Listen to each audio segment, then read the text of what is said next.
Hi, guys. Welcome back to another episode of Own Your Essence podcast, where we get to have deep transformational conversations with some of our favorite people. We are your host Lee Walzak. and April DeMille. And this is the part where I might usually try to insert some brilliant one-liner, but today I got nothing. So take it away, Lee.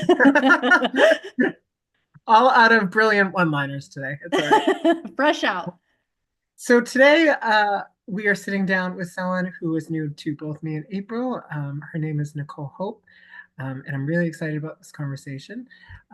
Nicole Hope is a Neuro-Body Consultant, intuitive energy practitioner, and the founder of Bodywise Wellness, where she helps midlife women reclaim their health by rebuilding their relationship with their bodies through both science and intuition. Nice.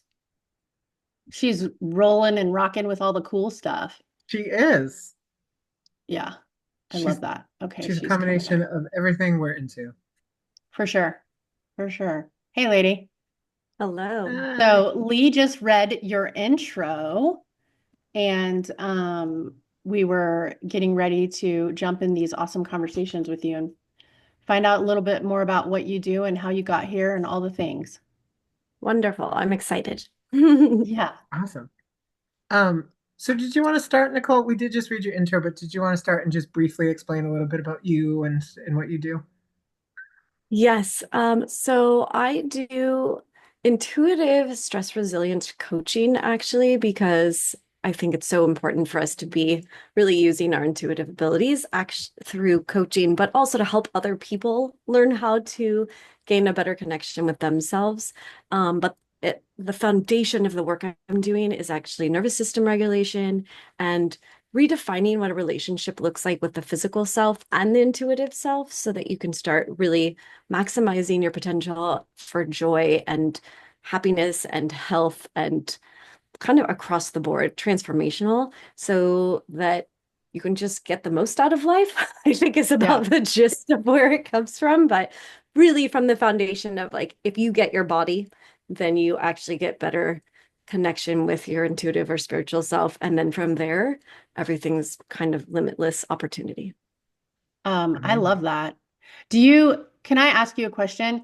Would Sure. it be safe for you to say that if someone has a seriously dysregulated nervous system and they're constantly in survival or fight or flight, that it's really hard for them to actually manifest and create a reality that's different?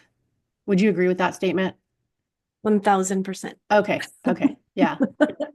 Yeah, so I that's why I think what you do is so absolutely necessary because I feel like in a world where we are typically responsible for creating our own outcomes and our own realities, then how do we get into that place where we can manifest that magic if we're always so fucking afraid, so out yes. of alignment? Yes, and I can it's an interesting space. My kind of origin story, if you will, is being so very unspiritual and very like traditional Yeah, in my raising and stuff like that. And until I got really depressed, like seriously depressed, like yeah. suicidal depressed. And I had two children at the same, that my kids were really young. And um that kind of pivot that I made to seeing someone who was, I mean, I tried a lot of normal doctory things and functional medicine, whatever, and then ended up seeing a spiritual counselor who did, she did energy work on me and helped me align my chakras. And I was like, okay, like, I don't know what you're doing, but that's cool. Like you do you kind of thing. And I Yeah. left feeling amazing. I'd had acupuncture, which I think, those have this beautiful overlap. Oh, But okay. Yeah. because it's that energy movement, but I really Hmm. had no concept for any of it. But that allowed my belief is that allowed my nervous system to relax enough in that moment to give me a breath of fresh air and literally see life differently. I Yeah. went from this gray view, which now I understand that's like this nervous system piece, to like seeing color again. And that kind of that pushed me into trying to understand where all these things align. And then as I moved into more spiritual and intuitive work, I actually had a vision of how the chakras overlap with Maslow's hierarchy of needs. So Okay. it's this beautiful intermingling of everything, all those lower chakras being how we show up in our kind of human form. Right. And if those are congested, and like you're saying, we're in fight or flight, Yeah. then we get very little access up here. Right. Yeah, I would agree with that too. I would agree that when one's off, they're kind of all off at that point. So Do Yeah. you want to, Nicole, just quickly explain too? Because I'm not actually sure what it means, but the hierarchy of need part, what is that exactly? Maslow's hierarchy of needs is like a psychology kind of based concept, and it's old. I mean, not super old. And now in this moment, I'm like, how much do I know? I mean, I have it. I have it on my wall right now. But it's basically like our foundation is it's built like a pyramid. And so if we don't feel safe, meaning like shelter, food, all the basics, we can't move up to the next one, which is feeling safe around others. And then you move up to the next one, and then it's understanding yourself and self-esteem. And then the idea is by the time you get to the top, it's like enlightenment and self-actualization and all of that. But it comes from this basis of so the like your base, like, primal body has to um, have the basics first before it can yes, elevate. Okay. yeah. And And that's essentially how the nervous system works, right?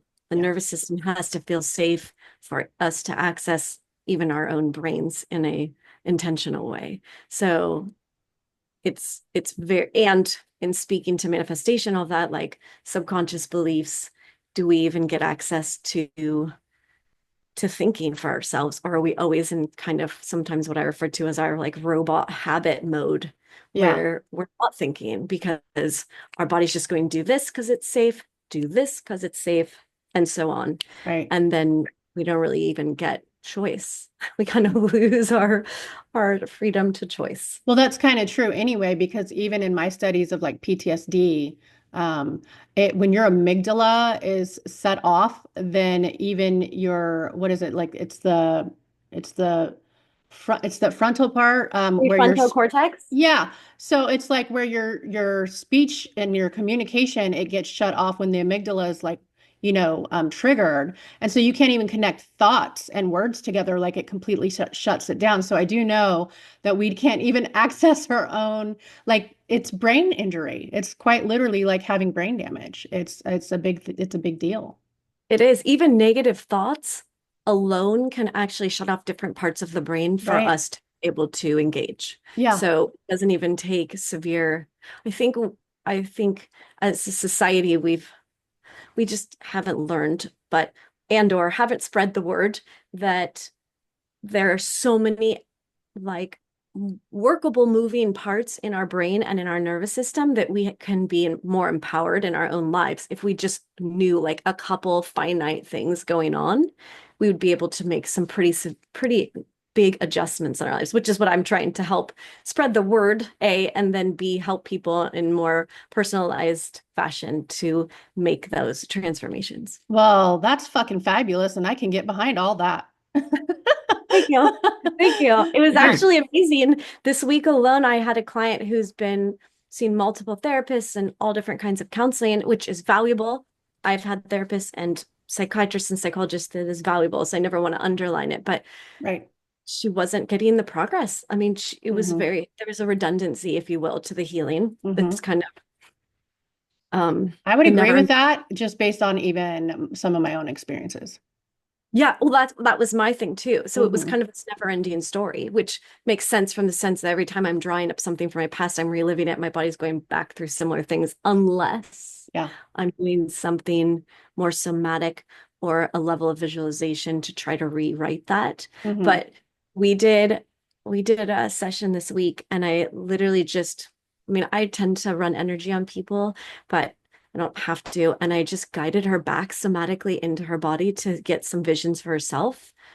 Like fictitious, it was a picture of a pool that had nothing in relation to her past. And she went in the pool and felt comfortable and swam around. And the next day she called me and she was like, I've never felt so good.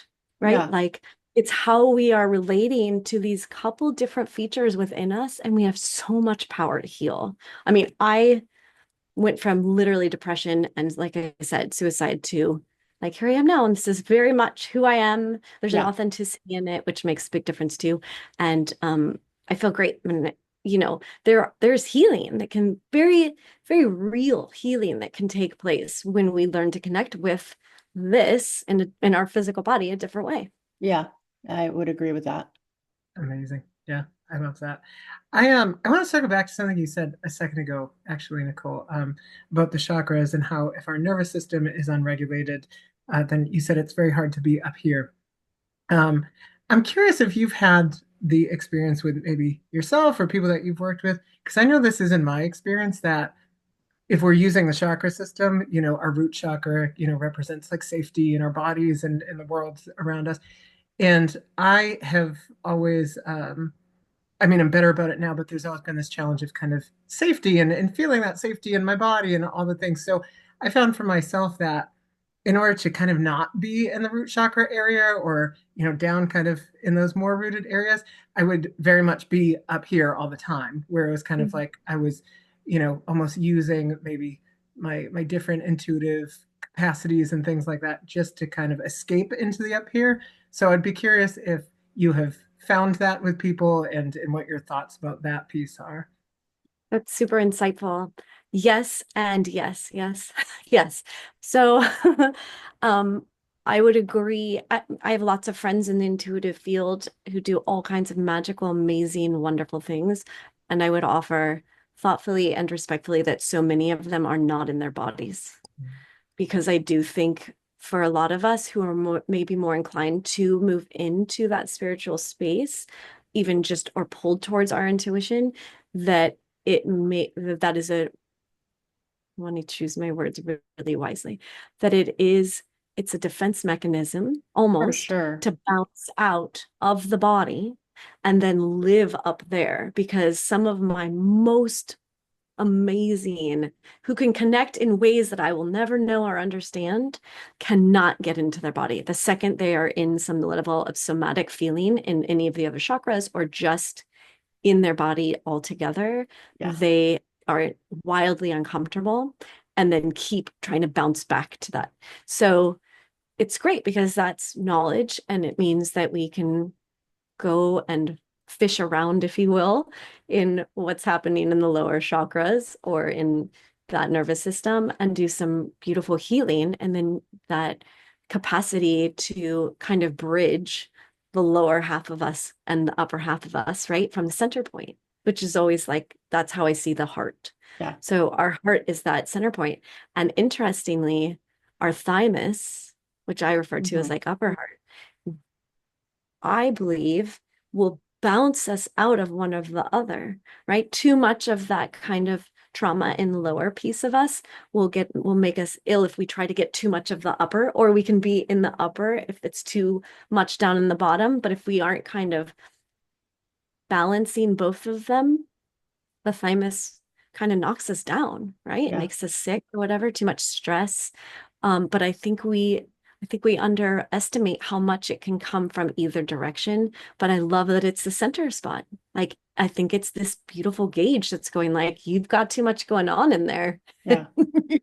You need to simmer down. So you got to pick a side or or whatever. But Well, and it's that balancing act is like it's not easy work. Like I can honestly say, even from my own experience, I love to hide up in the upper ethers. Like I'm like, fuck, this reminds me of why I hate being human. Oh yeah, let's get the fuck out of here. Like, absolutely. Packing my bags. Fuck y'all. But like it's but like it's so I'm trying to, be more balanced over the last few years in my approach as well.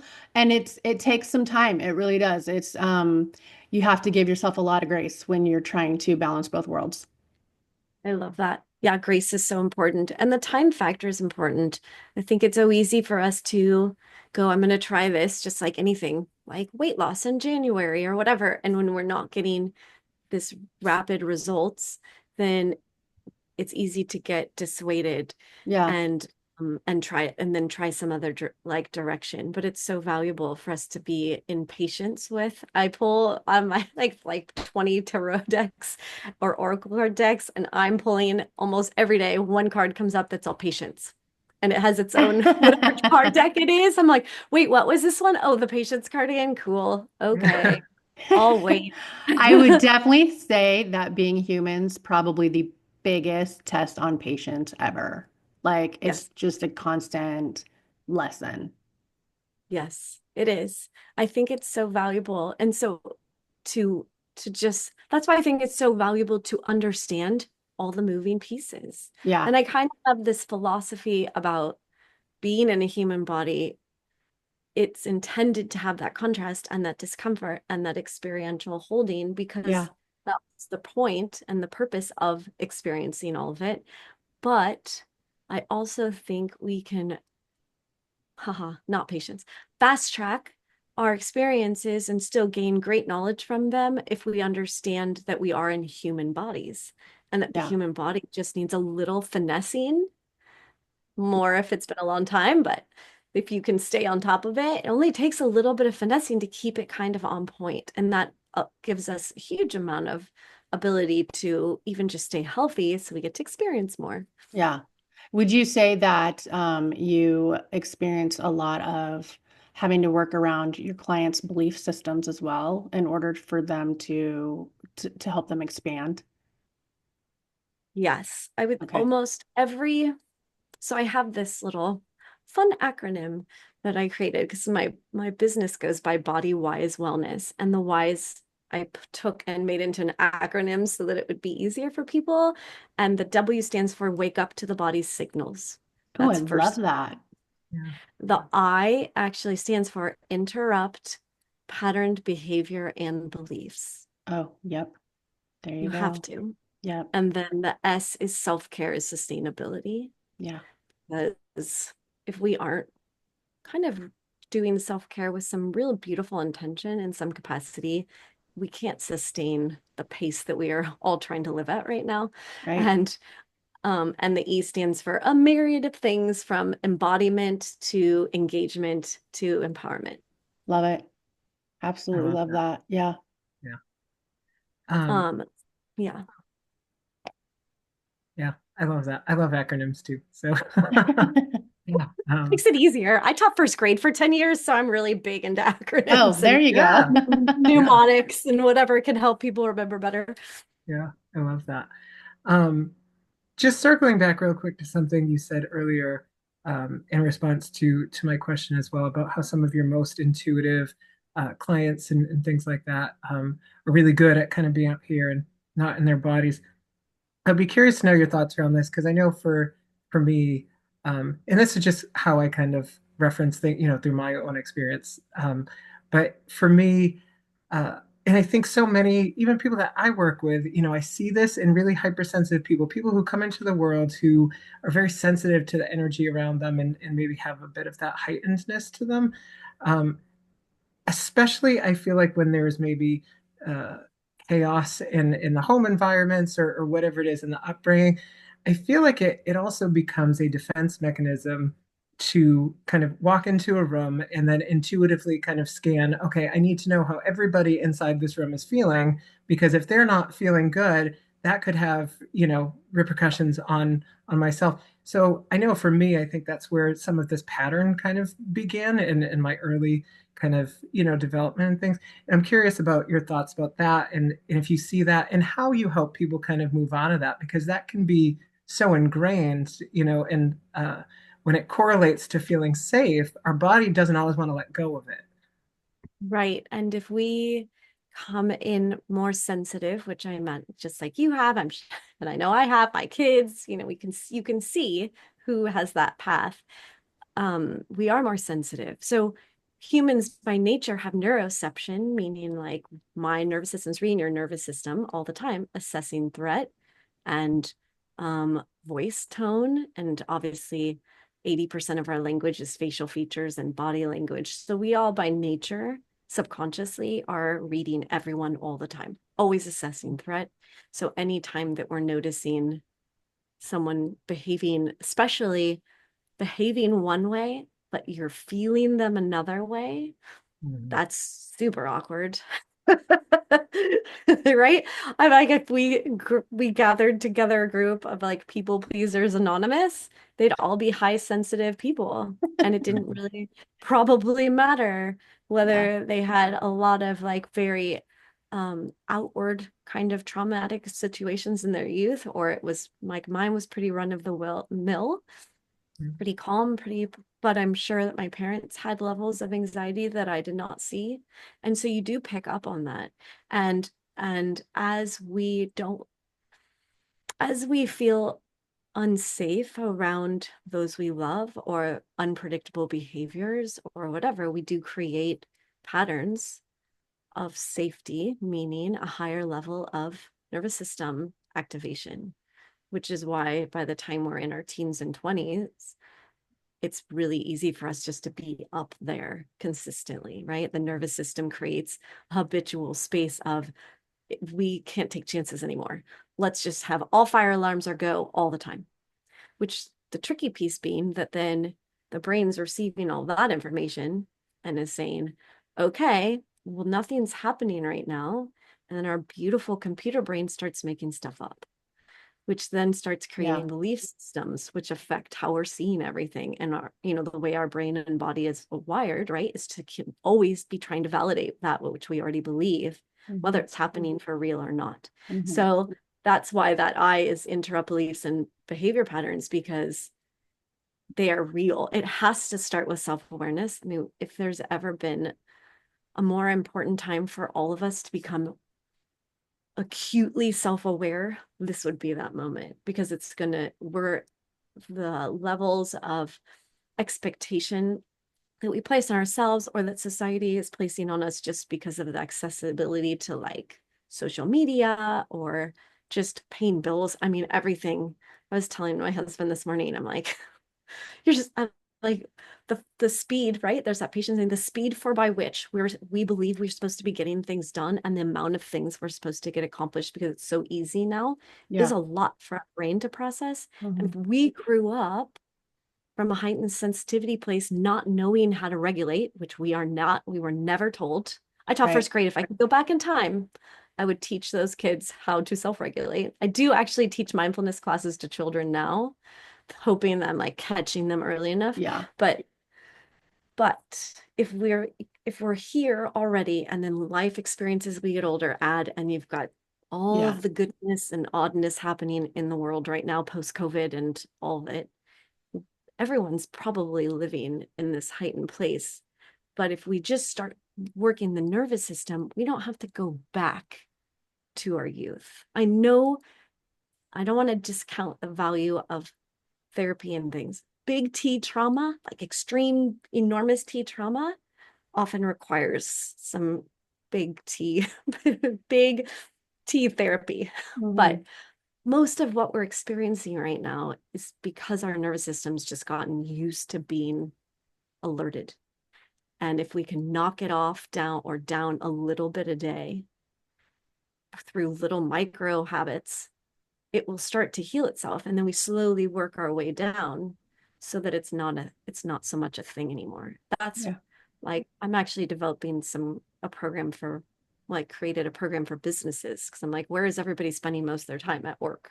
So if Yeah. you can start learning some micro habits at work so that when you get home, you're a little bit lower, then you get to even lower, like calm your nervous system even more and actually get to relax in the evening, maybe, or, share some of that knowledge with your kids, wink, wink, because now you're more knowledgeable. I think our biggest impediment right now in society is just a lack of knowledge. We just don't know Yeah. ourselves, and we've never really um, emphasized the value of understanding what's happening in the body. Well, and like you said too, in this day and age with society being full force go go go, people don't find the time for themselves to get to know themselves very easily at all.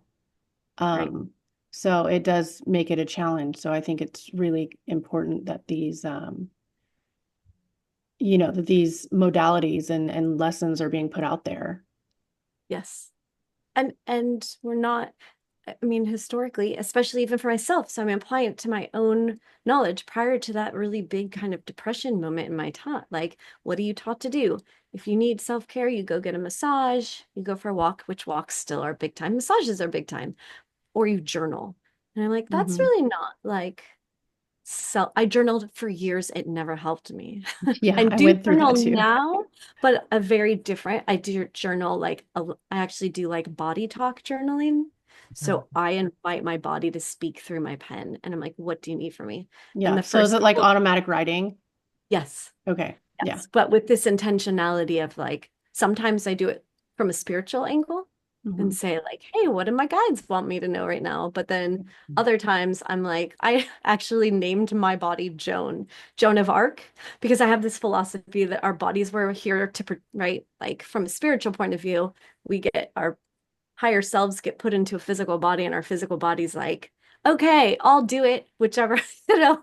So I picked Joan. I think like Joan's here to keep me alive so that I can focus and pay attention and learn and experience life in its totality without constantly like making sure my heart beats and things like that, right?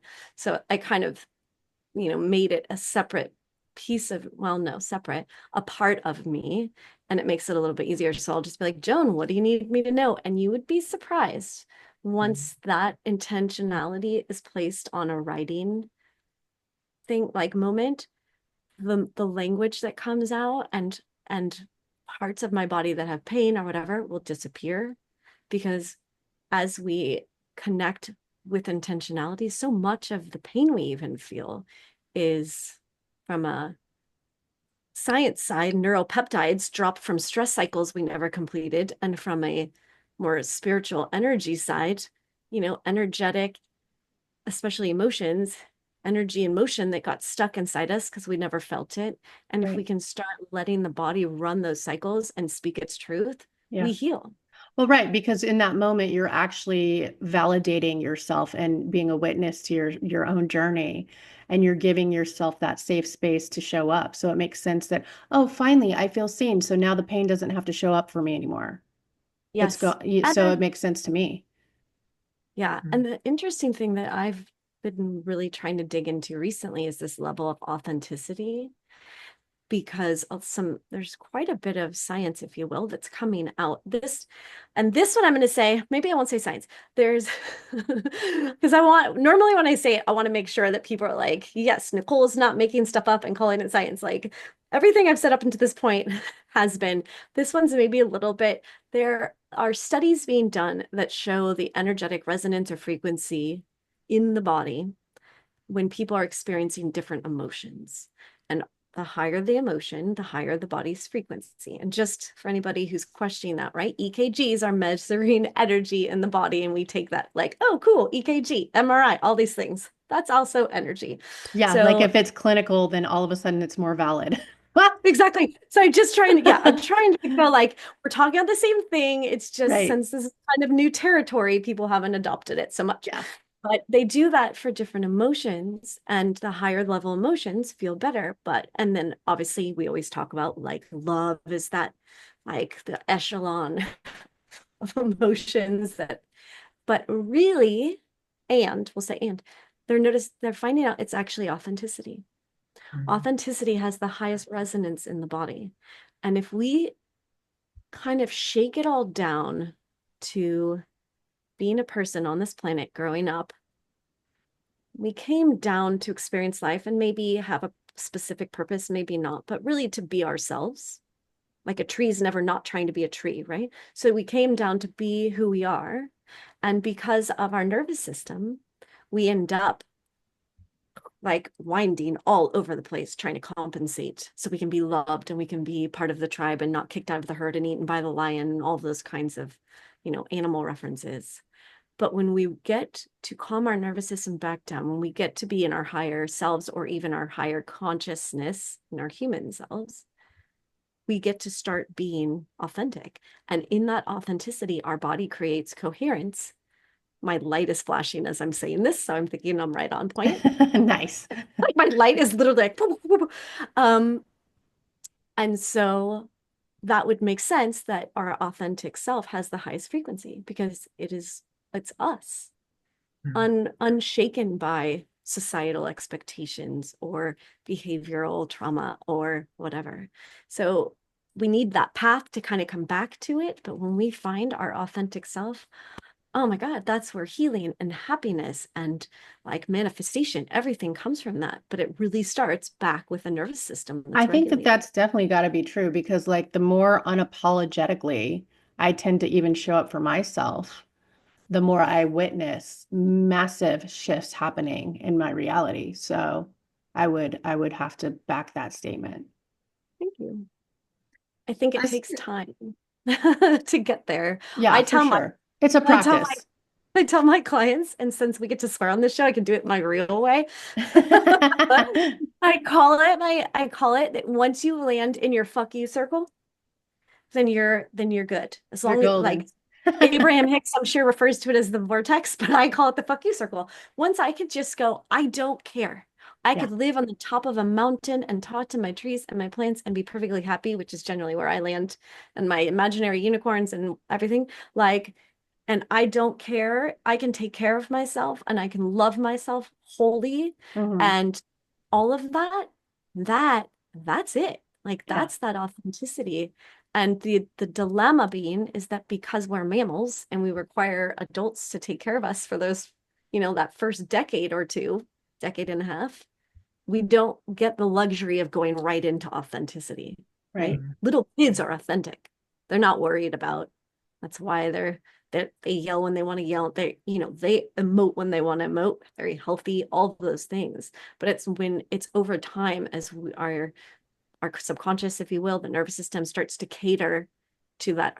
I need to be part of the herd and I need to make sure Yeah. my Like parents love wherever me. we're masking or however many masks we're wearing. Yes, that we kind of, we get off our authenticity path, and then that's great because that was experiencing humaning. And then as we become adults, if we Then we have find to it, unlearn it all. yeah, then we get to go like, cool, great lessons, thanks, but this is me, and everyone else can shove off. Yeah. Yeah.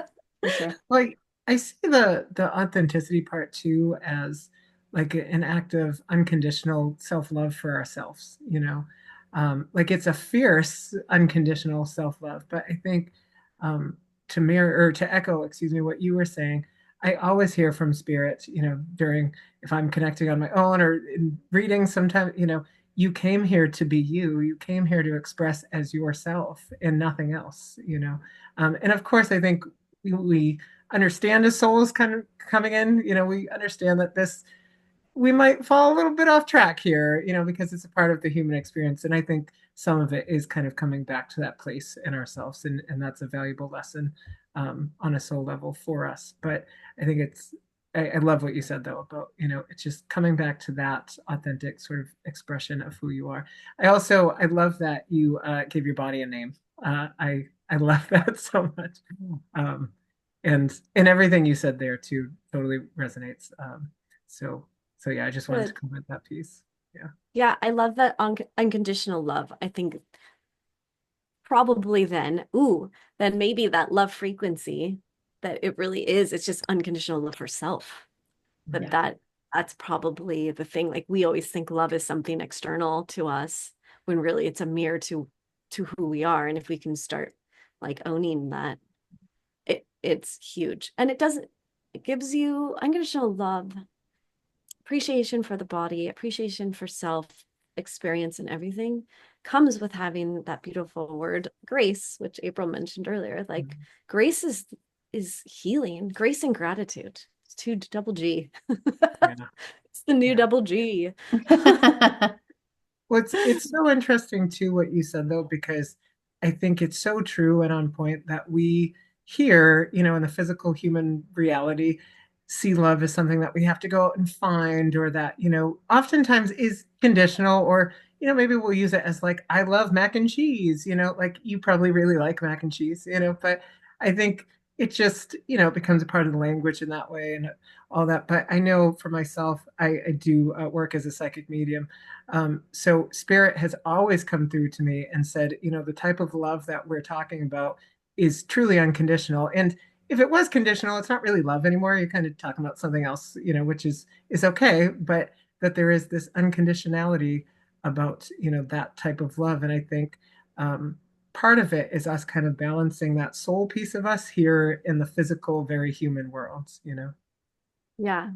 Well, and it's an interesting love is such an interesting word because in our language, just like you're saying, like I love mac and cheese and I really love my kids. Like those don't seem to have the same like strength behind them. And I actually teach a class on self-love and Mm. understanding what that means. And in other language, I think like I have it's on a PowerPoint. So sometimes I don't have to remember. I geniusly have created PowerPoint, so I don't have to remember all this word for word, but it's like I think Greek or Roman or Latin has like 99 words for love, Mm.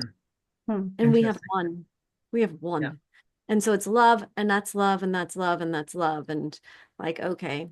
But we make it I think that would be easy for us to say it. And honestly, I think in our language currently, 50% of it's like just a deep appreciation or a like for something, right? And the other 50% is actually fear-based love. Mm. So follow follow me for 2 seconds down this little road. If you love me, you won't leave me. Mhm. Oh yeah, that's yeah, Mm. exactly. So what is love then? That's Safety. conditioned. It's safety. Yeah. Yeah. Yeah. So that's what I teach in this class. I mean, we have to get really curious about, well, everything, but about what we Well, and I mean. think it's also just like people have an attachment to the outcome of what they perceive as love. Like you said, like if you love me, you won't leave me. But that's putting some condition and some expected outcome on this person, and that's not fair. Mhm. Yeah. And it's And not real. well, yeah, it's a tricky space. It Yeah. is. Again, from Codependence Anonymous right here, like the Yeah. leader of the gang. It's a real even in all the work that I do on my nervous system and all the work that I've done in like rewriting my stories and in talking to spirit and like I literally just like when I'm really making decisions, I have to put my hand right here and I'm like, who's talking? Hmm. Right? Mhm. Hmm. Because in that codependent space, I'm like, oh no, if I'm doing something for someone I care about, this is love. Like I love them, so I'm doing this thing, but I'm like, but am I? Like, Yeah. Like, is or there an underlying other reason that you're showing up in this way, or is it truly from a place of generous, like love? yeah, and it's a dicey game in there because Yeah. I even catch myself doing things. I'm like, well, I'm doing this because I love them, but if you really like took out the old gold like shaker pan to get rid of the silt Yeah. and all of that, the little chunks that would stay in the thing would be the, oh, but you think if you do this, they'll need you, and if they need you, they'll Right. still Yeah. love you. And then I'm all, darn it, you got me again. You're like, I was really trying that time. Yes. I mean, get it again. That one's burned me. And I'm like, great. All right. More healing. Yay. Humaning. Yeah. Yeah, I for can sure. I can absolutely resonate with that piece. I love the Uh-huh. analogy of the shaker. Um, there was, just to pivot ever so slightly for a minute, there was something on your Instagram that I feel like I just need to read because it was just beautiful and I love it. So if that's okay, I want to Please. read this really quick. Um, because this is just your way with words too. It's just great. But it says, "Are you positive you completely understand the point people are trying to make in conversation, like right now? You think you're listening, but your body is scanning, your brain is filtering, your history is interrupting. When your nervous system is dysregulated, communication becomes survival, not connection." And oh, that last piece, Nicole, how Man, that like that that hit one me hits. so much. And I think that's so beautifully explained. And I was wondering if you could expand on that because I think it's such a, especially right now in our current kind of world, it is such a, how do I want to put this? It's such a prevalent issue that we face that people are kind of talking at each other or maybe yelling at each other. The communication gets very kind of hazy. And sometimes I think, we are in this place where we're trying to be heard by somebody. And I think that's what we want as humans, to be heard on some level, to be witnessed on some level. Um, but we're trying to be heard by somebody, and then they're unbeknownst to us, maybe in complete survival mode. So their capacity to listen to what we're saying goes out the window. So it becomes this whole, it's kind of mess that sort of happens. So I'm wondering if you can kind of expand on that. And also, again, kudos to you for writing that. It was just beautifully put. I Yeah, love no, that's amazing. Thank you. Thank you. I hope more people read it. I feel like I think I thought something about like I write something like that and divine guidance or whatever. And I'm just like, hey, I think this is important. Well, I'm glad you saw it. Yeah. Do we have 10 hours to speak about our communication skills as individuals in 2025? Because it ain't great. No doubt. I would offer that is probably our weakest system currently. And I don't know if it used to be better or I don't know. I love history and I have yet to be able to figure it out, but I do know right now we are not great communicators. And I've been trying to really hone in my ability to understand, just like you're saying, like, where are we coming in this discussion? And one piece of it actually begins with what kind of conversation do you think we're having versus do I think we're having? Because there's like logistical conversations and there's emotional conversations and there are social conversations. Right. And if one person's coming in with an emotional need and one person's coming in doing logistics, you can't even begin to hear each other. Yeah. You're not yeah. Speaking different languages, right? Yeah. So this is thank you for bringing this up. I feel like honestly, we almost have to like start a conversation going like, what do you need from this conversation? And here's what I'm hoping, because that's how I think that's one of the remedies will come. Like you're starting a business meeting.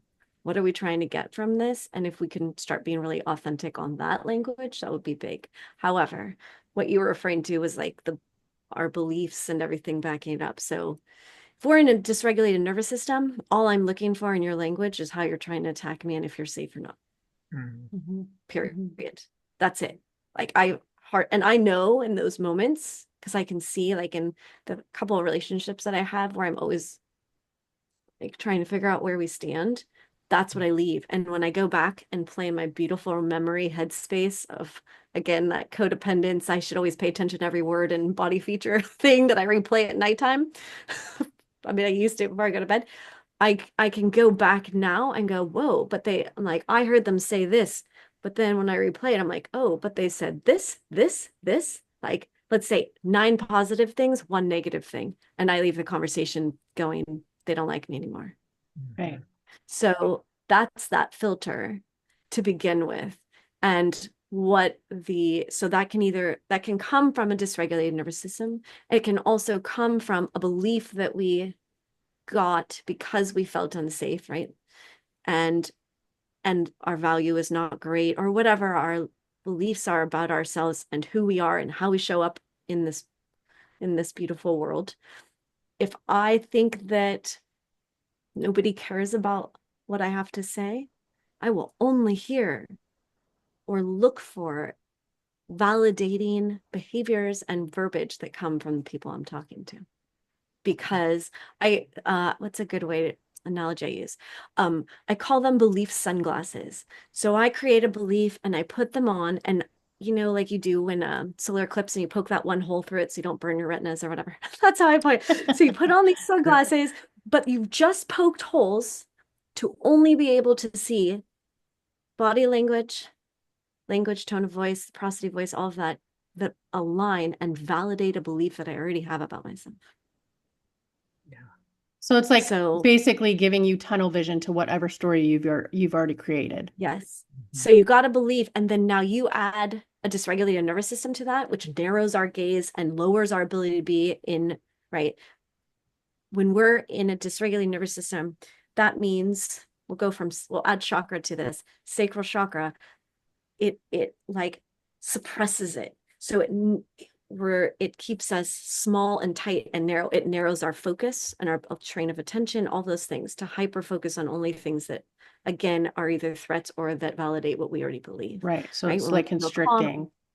Yes. And when we feel calm and open, sacral chakra is open, body is open, body language is open, Mm-hmm. and we are more receptive and we can hear what the other person is saying and just be like, oh, okay, like neutral at minimum, and then Yeah. in agreement or even in disagreement, but have it not be a big deal. So we actually hear more authentically what's happening. Mm-hmm.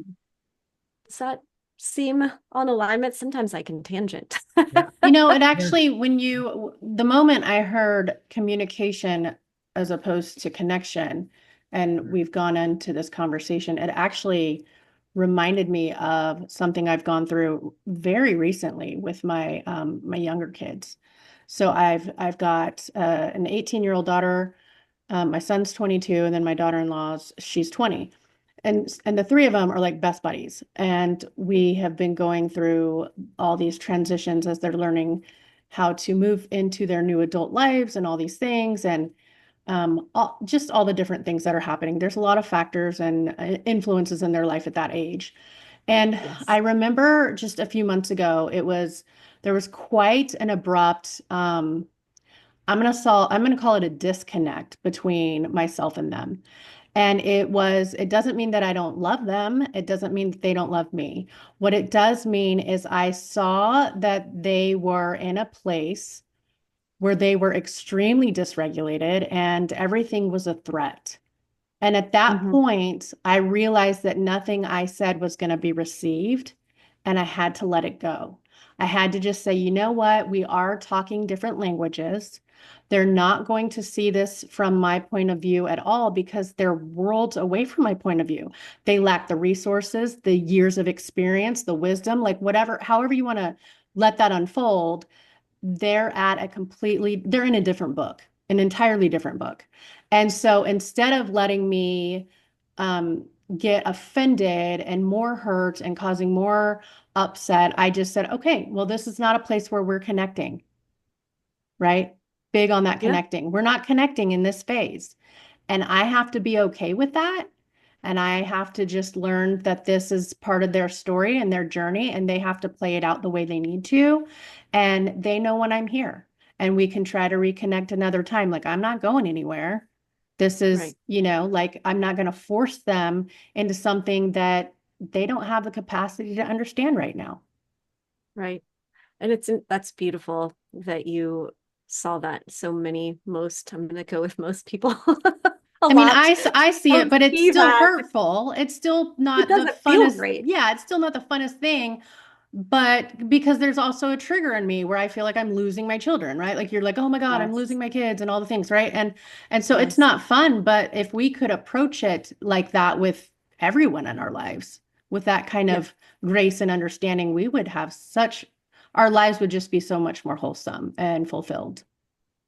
It's an interesting space. I love that you added that piece about like your back, you have more experience in life and, all these other pieces. And that's one actual interesting piece about childhood. So in college, I was a psych major with a childhood development emphasis. And what's fascinating is that as we're raising children, so I have a 19-year-old and a 16-year-old, and we do have a tendency to have expectations that our children will just like get like if we kind of explain it a little bit like a problem. So again, when they're young, right? Hmm. We'll explain something to them and then say, well, we explained it, so you should kind of get it. Yeah. Which is better than bigger steps than just no, and you should just follow me, which is not my Right. favorite approach. Right. Just follow the leader, but don't ask questions. Like, yeah, Yeah, just don't learn okay. about life. Let's not make Yeah. this a learning Right. Right. experience. I'm not even going to go there. But we still think that they can then understand it and and integrate it, if you will. And that is so much why, we have these extra stuck stresses and traumas from our little t's, right? From our youth, because like our kids with the nominal amount of experience they can have, they can't even begin to start to see things the way we're seeing it or even really adopt Well, our yeah, and way. that was the thing. They didn't even have the wherewithal to understand the pieces I was bringing forward. I'll give you an example. One of the biggest parts of that conversation was about communication. Yeah. They felt my communication was too much and overwhelming and blah blah blah blah blah, all the things, right? But that's Yeah. because they were coming from a trauma response and Yes. then calling it a boundary. They were calling it the trauma response and the stonewalling. Like they were like, we're not going to talk and we're going to do these things and they're going to call it a boundary, but they weren't wrong. To them, that was a boundary, Yeah. right? To Yeah. me, I know the difference between a boundary and a trauma response, but they don't. No Yep. matter how much, like this is something they have to evolve and learn on their own. I can talk at them about it all day long, but until they're ready to receive that information, it's a waste of my breath.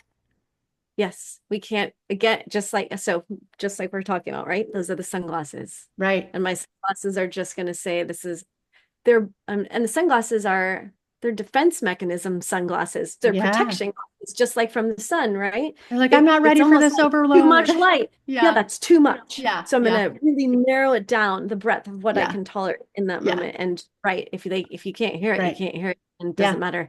I mean, I've tried to make when my children end up in that space these days, I'm just like, okay. So I Yeah. created this 5-minute protocol that gets you back in your body and regulates your nervous system. And there's a bit that's 5 minutes and it has all these kind of 5 steps to it, right? But it gives you a little more space so that when we leave the discussion, we're like, okay, maybe we can leave it open, like both parties, right? Like both of us get to go, okay, now that we're regulated again, not great, not perfect, not us agreeing, Right. not saying that, but that like we're willing to entertain this discussion again in the future. Yeah. Like let's both agree that maybe, just like we're seeing this from different angles, but I like it because my kids are now adopting that. Like, okay, I'll we can definitely like circle back to this Yeah. later, right? Instead of it now becoming this kind of build on thing. Like every time my mom talks to me, Yeah, I don't want whatever. it to be this expectation like, oh shit, we're gonna be overwhelmed every time she opens her fucking mouth. Like Right. that's Because those are not, new glasses. yeah, like that's not gonna be effective for anything either. So I'm just like in that place where luckily I have the awareness to be able to say, okay, I can witness you here. I can see Yes. where you're coming from, even though I don't agree. And I know that there's a big difference between a boundary and a trauma response. But to Yes. you, I get it. Like I understand why this looks this way to you. Okay, I can honor that. Yes. And it's tricky business for kids right now in that age group Oh, for sure. because I'll say, I don't know how your children were, but my kids were in 6th grade and freshman year during COVID, the time where they're supposed to be, I'm out of Oh, here, yeah. right? Where the old little old lizard brain or ape brain is like, we never want to hang out with our people again. Like, we only want to hang out with other people. Yeah. And instead, my kids were told, like, Stay if home you and hang out, if you hang out with other people, you die, kind of mm-hmm. thing. Mm-hmm. Opposite. So my kids have so much they were already kind of anxious because that was their youth was me going through my stress. And so we were working through a lot of talk about habituated nervous system dysregulation, but those kinds of things, um, my poor kids, that's all we ever talk about. I'm like, how do you feel in your body right now? How do you do this? Because I feel like I'm trying to rewire a bunch of old, Yeah. you know, And adopted. I have to do mine from a distance because my kids don't live with me. Like Oh, they're, yes. doing the adult thing out and kind of doing that. I mean, my 18-year-old does come back and forth and spend a little more time with me still on like weekends or whatever. But for the most part, I'm the empty nester. Like my kids are Yeah. grown and do so it does limit the Yes. amount of interaction, which if it was their story, they'd be like, oh, thank fucking God, because she just overwhelms us when she wants to talk, right? Lord forbid we have to connect with mom. Good God. But like, so it does limit that and it makes it Yeah. to where I don't have any choice but to be patient. They have to just grow at their own pace. And I'm here when they're ready. Yep. And here we are back to our patience. It is Yeah, for sure. everything. I think that's why the authenticity is so good, or like our little circle and all that. Yeah. You got to be so cool with yourself that you're like, all right, well, I'll see you again in a little while, but I'm gonna Yeah. go and hang out and, like I said, talk to trees and whatever we like to do on our spare time. And that's the only thing that gets us through in the patience. It's the urgency that I think Yeah. throws a wrench into so many things. Yeah, for sure. Absolutely. I think that's true. Yeah. Um, So I have fun. to. I have to pivot for 2 seconds though, because I know you're a fan of trees, Nicole. And that Yes. I don't know. I guess I saw on your Instagram that there was a lot of mentions of trees, and how they can be very grounding. And I love trees so much. So I just need to know for my personal sake. Do you have like a favorite tree? Is there?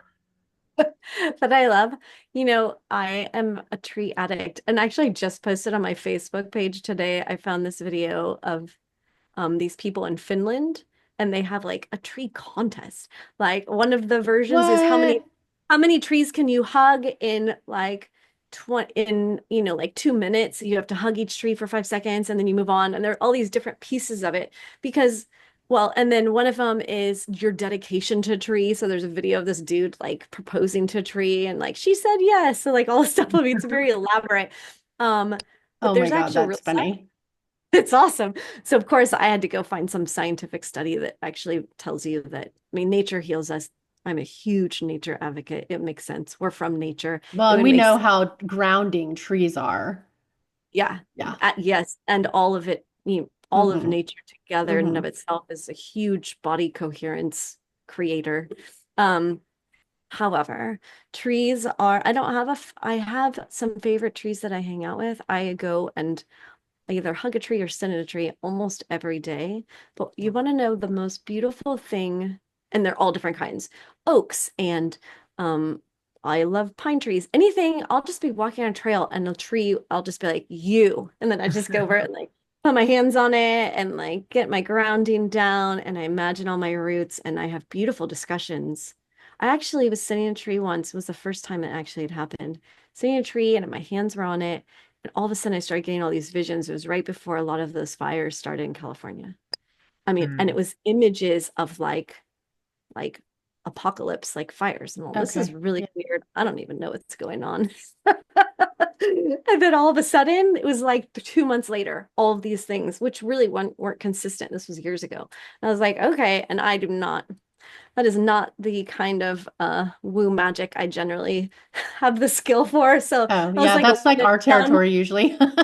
Yeah, that was like a one and done for me. I'm much more human spiritual and I leave the high level stuff for others.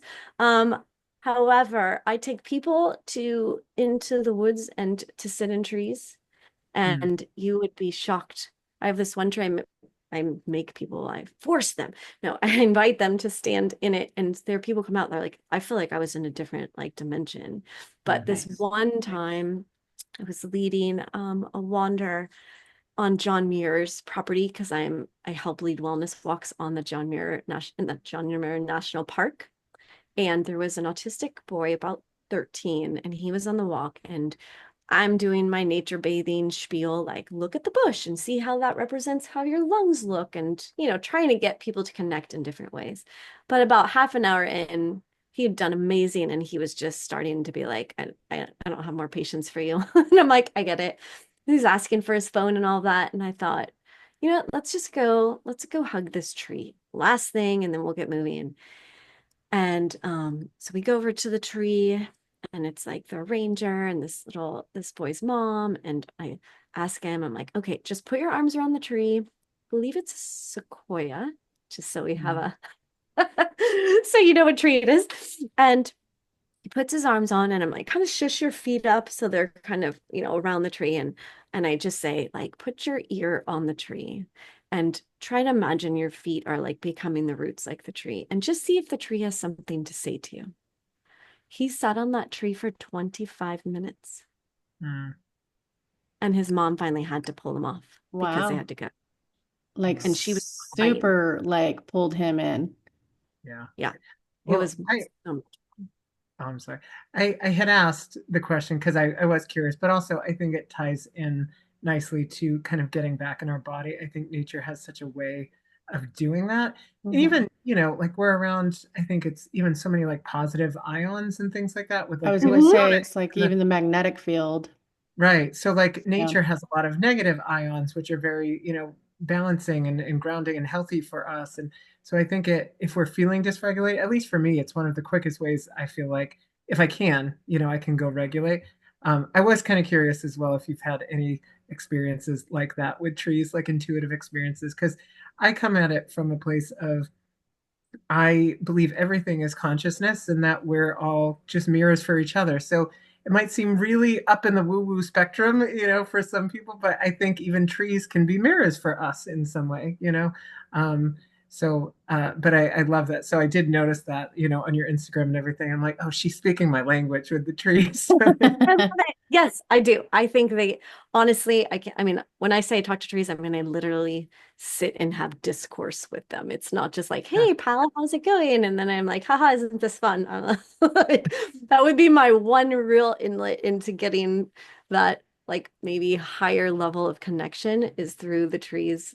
And nature alone, just like you're saying, the negative ions, the fight insides in the trees up our killer cells in our body and boost our immune system. I mean, there's a book called Nature Fix by Florence Williams, and she goes through kind of chapter by chapter, hitting all of the senses of the body, and with it's all science based, this one, and she's talking about like this is how our ears, this is how we're experiencing life through our ears, and this is why nature heals that, right? And she actually has a podcast 5-point series, I think, that's called the 3-day effect. That if you can stay out in nature for 3 days, the monumental healing that happens to your physical body, physiologically, as well as your mind, like your executive processor actually heals and you have higher capacity to perform, like mental tasks and things like that. And to me, I try every time someone says a thing to me about like this will help your body or this will whatever, I'm like, well, okay, what would it be like if we were living in our most like original path of, kind of tribal living? Hmm. So Hmm. it would make sense that our bodies would feel most calm and, Yeah. whatnot in connection with nature. And, we just I love it. I can't not I can't not have it. I'm actually headed to the mountains tomorrow for my Mother's Day treat to myself. Oh, well, Oh, see, there you yeah. go. Yeah. Off to the woods we go. Yeah, exactly. Exactly. To find ourselves. Yeah, I love that. Beautiful. Well, I love that. And I think it also makes a lot of sense. Like we come from nature. I mean, we need things like magnesium and we have copper in our blood and, all that. So we come from that. And I think we are in a society now that kind of disconnects us a little bit from that idea, Hmm. that we are separate from nature somehow, when in reality, that's just not the case. And I think, like you said, back to when there was tribal living and things like that, like we lived outside. We had certain structures and things like that for shelter, but not in the way that we do now. And I think there's been like a lost kind of connection to a lot of that. And even the way that we kind of, which is a whole nother conversation, but just to kind of further the point, in the way that we treat some of the nature around us, it every time I see something like that happening, I'm always thinking in my head, like, we are still a part of it. You are harming yourself in a way. You know what I mean? Um, Yes, so it there just is a seems huge interesting. overlap. Yeah. Yeah. It is. And I think our ability to feel comfortable in nature also tells us how regulated we are. Yeah. Oh, yeah, that's true. Yeah. The easier it is for us to be in that quiet surroundings, in that gentleness, in the fractal patterns, right, of the leaves and the sounds of birds and all of that, which all create, again, a resonance in us of coming back to ourselves. The Mhm. harder it is for people to get, that's like when I do these wellness walks, I can tell pretty much where you are on the spectrum of regulation based on how well you can get there. And generally I lead these walks, we go and sit in trees, and then we go look at grass, and we do all this sensory stuff and somatic stuff, and there's a labyrinth depending on where we are. So I make people walk the labyrinth because that's really good for the nervous system as well, and it's a powerful labyrinth. And when we come out after their bodies feel more regulated, that's when I lead them through guided meditation, actually. And if I can get their bodies to get calm enough, that's when they can actually meditate effectively in the sense of like actually calming down. And those who are like antsy during that, you can just see then they're sitting there and they're, you know, the people who are chill, like flies are landing on them, they don't even notice. See, Yeah. it's an interesting space, and it's great. I mean, we all can't be this philosophy. If we all healed at once and like the world was utopia, it would kind of just like vanish. It'd be fucking boring. Well, So Well, the science experiment would be over. So I feel like Right. they like throw it Right. in the trash and then we'd have to start all over somewhere else because we Yeah. figured it out. Like if we Yeah. all get enlightened and self-actualized, then, great. I guess I just move things with my mind and then what? Then what? I don't even know. We're all perfectly lovely to each other. And then there's no human experience to experience anymore. It's just like godliness, maybe. I don't know, but Yeah. Yeah. that's Yeah. my thought. So let's not all get too eager to heal. Put us out of a job. Yeah, exactly. Yeah. I got things to do down here. For sure. I love that. No, that's amazing. I love everything that you No, this said. has been a Really fun neat. conversation, Nicole. Thank you so much for being with us today. Yeah. I think that you've definitely put your spin on things, and I think that there's some great takeaways here for sure. Thank you. This has been this has just been a pleasure. It's not too often that I get to speak across the entire board of all Yeah. of the things, right? And get to talk about the intertwining. So you two are so knowledgeable and so aware, and it's been a delight. You're my people, and Oh, I'm really thank you. grateful here. Yeah. No, I'm Yeah. glad. I'm glad that we get to connect and we get to show up in a way where people get to come on here and feel safe enough to like talk about their experiences and what they can offer the world. Like that was exactly what we wanted to do. So Yeah. You're And doing I will say, Nicole, you have a really um, great way of like approaching some of these topics with like a groundedness. Like you can tell at least I can kind of get from your energy, like that you are very much in your body when you're talking about these things, which is what we've been talking about, go figure. Um, and I love that because I think on some level, it doesn't make anyone right or wrong or anything like that. It's not a judgment, but kind of like we said earlier, some people speak about these ideas and maybe they're not so in their body. And again, that's okay. That's their journey. But you're very embodied with it. You're very grounded with it. And, it's very seamless the way everything kind of, the way you explain things and all that. So I it. appreciated that. Thank you. yeah, and your passion shines through because like when you're talking about it, you glow, girl. You are so glowy. Yeah. Oh, I Yeah. get so excited. I'm not get like, oh, we get to talk about all the things that I love to Yeah. talk about that I think about all the time. And then someone will sit because most of my friends love, love, love them to death. And they're just like, I don't know what you're saying. And like, They're like, yeah, like, it's above our pay grade, lady. yeah, exactly. Like, when do we get to go get cocktails? Like, I'm like, but we're talking about like the human body and life experience, like a giant science project that all you have to do is lean into curiosity. And that's, I think, if anyone wants to take away something from this, that like, I feel like the three of us have created some really beautiful things to consider. My offer is curiosity. Oh yeah, that's a good one. Curiosity saves Like lives. just That's ask the questions. Yeah, just ask the questions. And so I don't like that there's that like curiosity killed the cat. And I'm like, did it though? And cats have 9 lives. So at least Yeah. Yeah. they just keep coming back. But I'm like, curiosity is what it saves us. It saves us from ourselves and from Yeah, really controversy and problems and anger and all so many things and offers us a path to healing and self-love and self-care and that authenticity piece and an ability to connect with others in different ways. We have to just kind of open that tiny window to wonder. yeah, yeah, I would agree with that too. I love that. Yeah. Yeah. Thank you. Oh my God, I want Lee, to talk to you guys like every week. We're all besties now. It's fine. yeah, yeah. Lee, did you have anything else before we wrap it up? No, I think that was it. Just thank you again, Nicole, for coming on and sharing your wisdom. And yeah, I mean, it's been amazing. So thank you. Yeah, you've been an absolute delight, Nicole. Thank you so much. So I think we're going to stop it here unless you have anything else you want to add or you. No, Yeah. this has just been a great experience, and I hope people get to start getting curious about what we talked about. Oh yeah, I think so. I think so. Okay. Well, I'm going to stop it here. So I'm going to thank our listeners too. Bye, you guys. See you next Mhm. time.